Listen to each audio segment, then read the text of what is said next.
Just try to ignore this the whole episode. Greetings, Earthlings and Fragcommies. My name is Luke. I am Poe. Welcome to another edition of Lucas Poe. This is a part 2 of an unboxing series, a two-parter. If you haven't seen part 1, it'll be in the link. If you don't know what this is about, this channel, just hit subscribe and hope for the best. Really, there's other channels out there that you're subscribed to that you're just like, oh, why am I still subscribed to this guy? I promise I won't be that guy for at least another year. We've got 7 cents to get through today. It's going to be kind of a mashing up, whatever the kids are talking about these days with the traps, in the music. I trap for animals.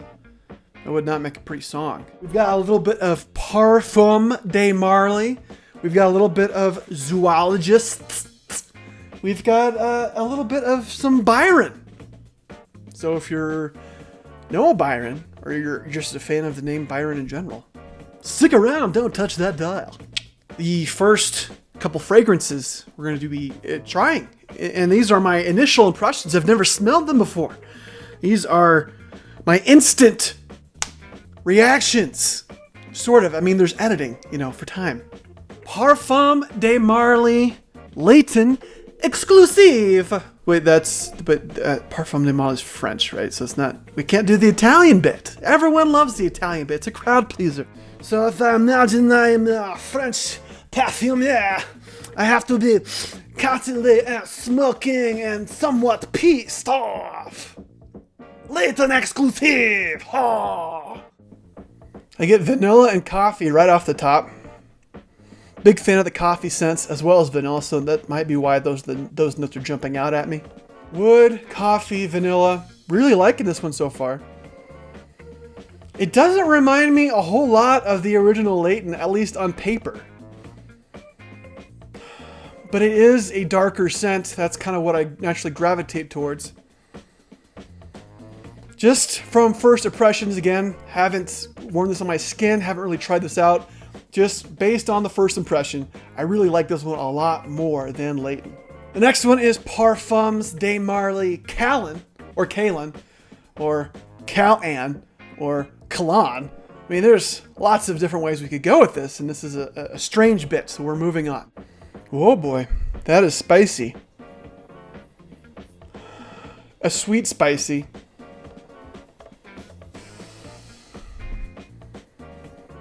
Really well blended. I'm not picking out a whole lot of distinct notes rather than just spices. Maybe some vanilla or amber.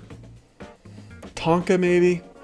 Sweet and spicy is really what I'm getting for this one. Again, a really nice blend. Nothing really in particular is jumping out at me. I hate to say that it's underwhelming upon first sniff, but it's underwhelming upon first sniff, especially considering the Leighton Exclusive really kind of did it for me. Now that the Parfum de Marley is out of the way, you can stop with the terrible French accent, and we can move on to Byron.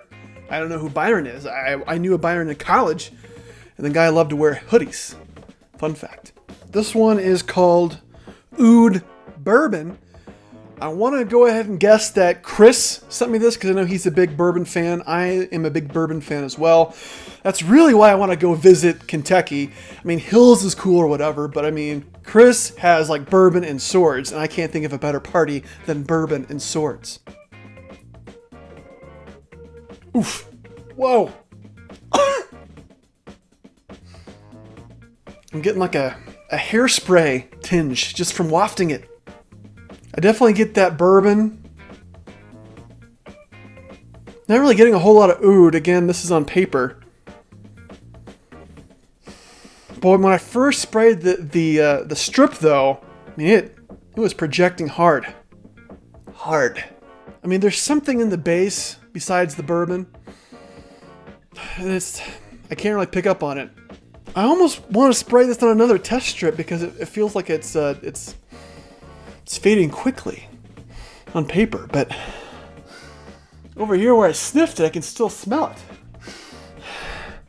What is this black magic you sent me, Chris and Hillary? And this is Lancome Oud Bouquet. I do have Lancome Hypnos, and that is one of my favorites to wear in the fall or like on a date. That's a very gentlemanly scent, very classy. I have not tried any of these, like I've said. So this is Lancome Oud Bouquet. Oh boy. Very sweet. Very sweet.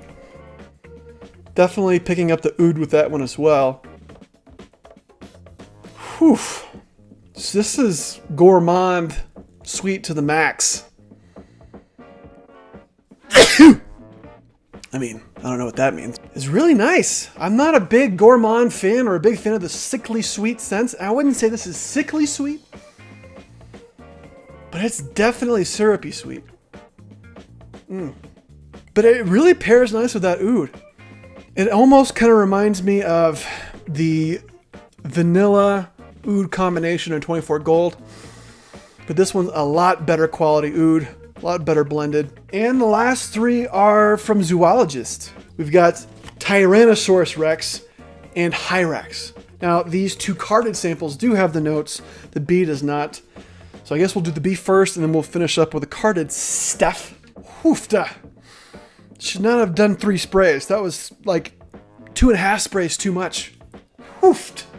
Yeah, it's really nice. It's definitely got a honey note or a chord with some florals. But man, I mean, if you sniff this one up close, it'll get you. Maybe some vanilla. It's really hard to kind of get past that honey that's really up front and center. But I kind of detect some florals popping out just a little bit. And some spices, but not super spicy. Maybe like a little subtle cinnamon. This next one is Hyrax.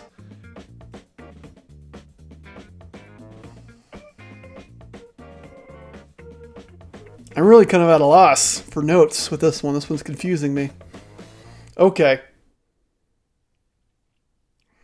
I'm getting like a wet dog vibe. It is not pleasant. Yeah. Like a wet animal. A wild animal. Not like, Fido. And after the groomers with Hillary and Chris. Ugh. Okay, I gotta stop this one. This one's definitely animalic. If you want to smell like a muskrat in spring in heat, wear Myrax or Hyrax, or don't. Please don't. I'm a little bit afraid of the T-Rex now. Ugh. Because that Hyrax was no joke. Speaking of Tyrannosaurus Rex, that's what I wanted to name my daughter, but the wife vetoed that one. Very leathery, with some resins.